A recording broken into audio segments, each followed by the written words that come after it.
सामान्य वर्ग पर काला कानून, देश भर में विरोध, करणी सेना मैदान में।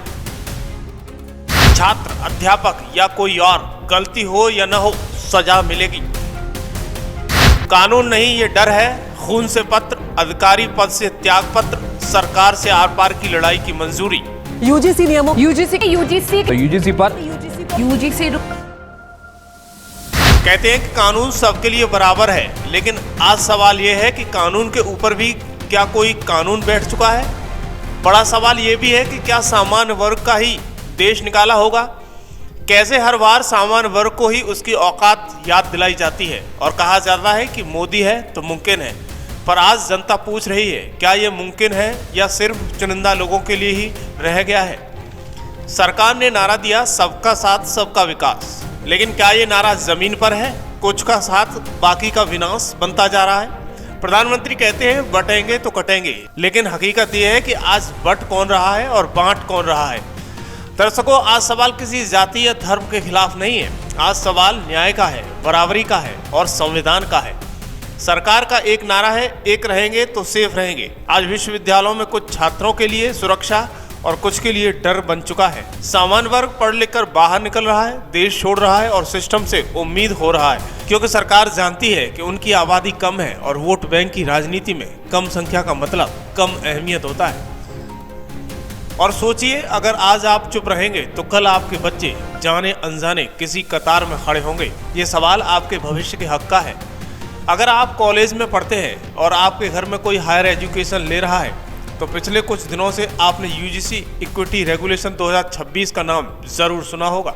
सोशल मीडिया से लेकर चाय की टपरी तक हर जगह बस इसी बात की चर्चा है कि आखिर यूजीसी ने ऐसा क्या नियम बना दिया जिससे इतना हंगामा खड़ा हो रहा है। आइए आसान भाषा में समझते हैं आखिर क्या है पूरा मामला। क्या है यूजीसी का नया इक्विटी नियम? यूजीसी एक सरकार की ऐसी संस्था जो यूनिवर्सिटियों को चलाने की परमिशन देती है, कानून से लेकर मान्यता तक। लेकिन अब यह संस्था सवालों के घेरे में है। दरअसल यूनिवर्सिटी ग्रांट कमीशन यानी यूजीसी ने 15 जनवरी 2026 से पूरे देश में नए नियम लागू किए हैं। इनका सीधा सा मकसद है कॉलेजों और यूनिवर्सिटियों में भेदभाव को खत्म करना। यूजीसी चाहता है कि किसी भी छात्र के साथ उसकी जाति, जेंडर और बैकग्राउंड की वजह से बुरा बर्ताव न हो। ये नए नियम 2012 के पुराने नियमों की जगह ले ली गई है। यूजीसी का कहना है कि पुराने नियम अब आउटडेटेड हो गए, इसलिए उन्हें अब ज़्यादा सख्त, साफ बनाया गया है ताकि हर छात्र को बराबर का सम्मान मिल सके। हर कॉलेज में होगी स्पेशल टीम। दरअसल नए नियमों के मुताबिक अब चाहे सरकारी कॉलेज हो या प्राइवेट यूनिवर्सिटी, हर जगह इक्विटी सेल बनाना जरूरी होगा। ये सेल एक तरफ की अदालत जैसा काम करेगी। अगर किसी छात्र को लगता है कि उसके साथ भेदभाव हुआ है तो वो यहाँ जाकर अपनी शिकायत दर्ज करा सकता है। संस्थान को उस पर तुरंत एक्शन लेना होगा। आइए बताते हैं कि विवाद की असली जड़ क्या है।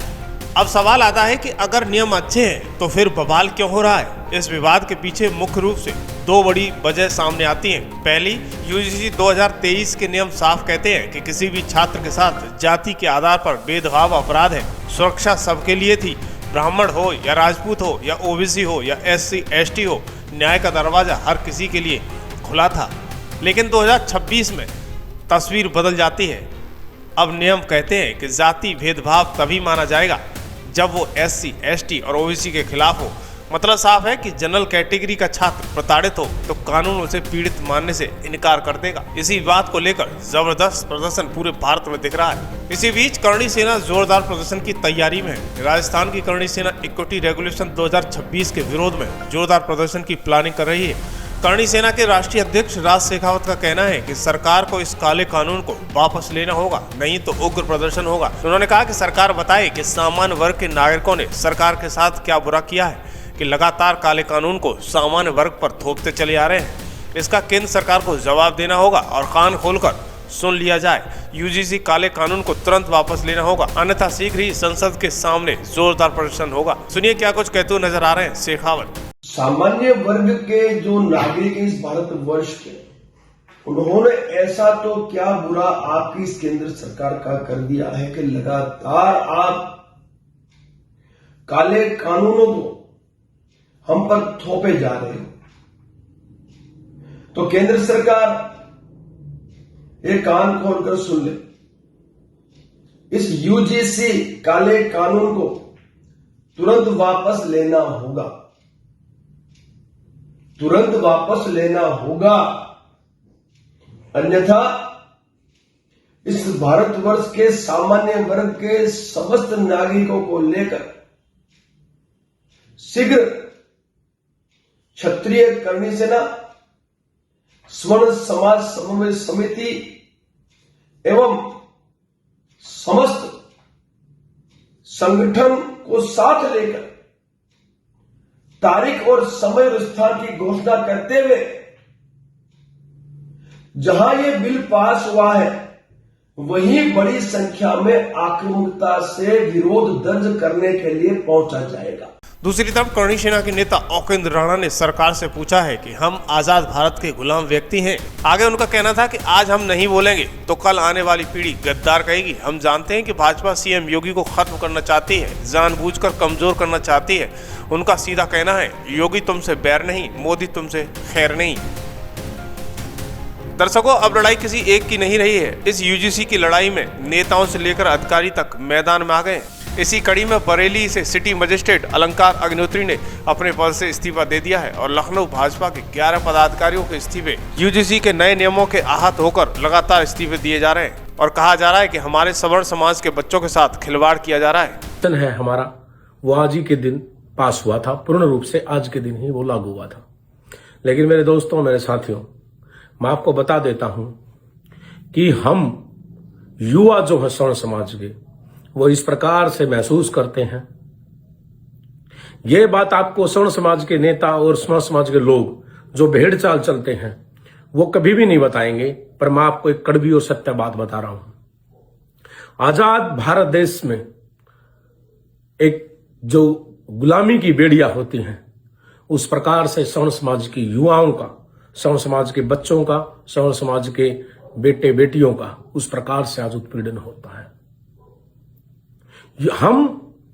हमारे जो नेता हैं हमारे समाजों के, वो क्षत्रिय हो, ब्राह्मण हो, या हरियाणा में जनरल कैटेगरी में जाट भी हैं और सिख भी हैं, जैन भी हैं, तो ये सब लोग जो है कि नहीं बोलते। मैं आपको बता देना चाहता हूं दोस्तों कि क्या हम आजाद भारत के क्या गुलाम नागरिक हैं? आज जो यूजीसी जैसे जो कानून है उसमें आप देख रहे हैं कि हमें जो हमारे देश की जो हुक्मरान है, हमारे देश की जो हुकूमतें हैं, वो हमें आपस में किस प्रकार से लड़ाना चाहती हैं। क्या ये सिर्फ ये लड़ाई जो है, क्या ये हमारा दायित्व बनता है या सिर्फ राजपूत और ब्राह्मणों का दायित्व है कि वही लड़ेंगे इसको? ये तो काफी समाजों के ऊपर जो है कि उनको भी लगता है। मुसलमान है वो भी जनरल में आते हैं, वो भी इसमें जनरल कैटेगरी में आते हैं, और भी भिन्न भिन्न प्रकार की जातियां कई लोग आते हैं। तो आप दोस्तों, मैं आपको बता देना चाहता हूं, तो मैं आज का जो गणतंत्र दिवस है उसको कैसे मनाऊं? हमारे जो भाई हैं, हम अगर आज उसके खिलाफ नहीं बोलेंगे उस काले कानून के, तो हमारी आने वाली नस्लें कहेंगी कि हम गद्दार थे, हमने उनका विद्रोह नहीं किया, हम बागी नहीं थे।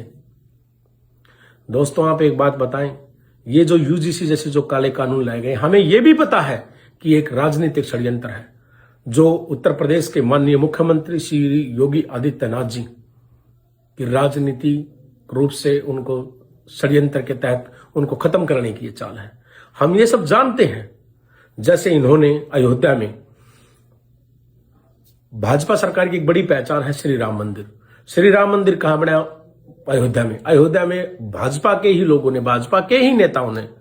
तो मैं आपको बता देना चाहता हूं कि उन्होंने ही अयोध्या की जो सीट थी वो हरवाई थी, सिर्फ योगी जी को, मुख्यमंत्री जी को नीचा दिखाने के लिए। हम इस चाल को, षड्यंत्र को समझते हैं, लेकिन सवर्ण समाज के लोग, हिंदूवादी सोच, जो अन्य समाजों में भी जो हिंदुत्व को अपनाने वाले लोग हैं, जो धर्म के लिए, सनातन के लिए काम करते हैं, वो कभी भी माननीय मुख्यमंत्री जी को नहीं छोड़ेंगे। हमारा तो सीधा सा नारा है कि योगी जी आपसे बैर नहीं और मोदी तेरी खैर नहीं। वहीं दूसरी तरफ आगरा में यूजीसी ड्राफ्ट एक्ट 2026 के खिलाफ जोरदार प्रदर्शन देखने को मिला है। बीजेपी नेता जगदीश पचौरी के नेतृत्व में प्रदर्शनकारियों ने प्रधानमंत्री के नाम ज्ञापन सौंपा है और खून से लिखा पत्र भेजकर ड्राफ्ट एक्ट को वापस लेने की मांग की है। प्रदर्शनकारियों का आरोप है कि ये कानून शिक्षा में असमानता बढ़ाएगा और युवाओं के भविष्य को खतरे में डालेगा। दरअसल यूजीसी ने यूनिवर्सिटी के प्रमुखों को जवाबदेही भी तय की है। हर शिकायत पर एक्शन के लिए तय समय सीमा के भीतर कार्रवाई करना अनिवार्य किया गया है। नियमों का पालन न करने पर यूनिवर्सिटी के खिलाफ भी कड़े एक्शन का प्रावधान है। रेगुलेशन नोटिफाई होने के बाद देश के कई हिस्सों में शुरू हुआ विवाद बढ़ता जा रहा है। सोशल मीडिया पर हैशटैग ट्रेंड होना शुरू हो गया है। बीते शनिवार को इन नियमों के खिलाफ सुप्रीम कोर्ट में एक जनहित याचिका भी दायर की है। विरोधियों का तर्क साफ है कि जनरल कैटेगरी के छात्रों के साथ भेदभाव है, झूठे मामलों में फंसने का खतरा है, सवर्ण समाज को दबाने की साजिश है, कानूनी प्रावधान बहुत सख्त है। दर्शकों, इस खबर पर आपकी क्या राय है? क्या यूजीसी कानून सरकार को वापस लेना चाहिए या नहीं? हमें कमेंट बॉक्स में जरूर बताएं। नरसंहार कराना चाहते हैं। दूसरा विषय जो केंद्र सरकार का जो रेगुलेशन आया है 2026 13 जनवरी को जो भारत सरकार का गजट रिलीज हुआ है, उसमें आपने सामान्य वर्ग के अभ्यर्थी जो यूनिवर्सिटी में पढ़ रहे हैं उसको स्वघोषित अपराधी मान लिया। मतलब आपका बेटा या बेटी वहां पढ़ रहे होंगे, उन पे कोई भी फर्जी शिकायत लगा देगा ये हमसे भेदभाव कर रहा है, और समता समिति उसका शोषण करेगी। बेटा होगा, मान लिया आपका अच्छा पढ़ाई कर रहा है, उस पर एक फर्जी आरोप लगा के शोषण चालू हो जाएगा। बेटी होगी, एक फर्जी आरोप लगाया जाएगा, समता समिति खुद ही उनका शारीरिक शोषण करेगी।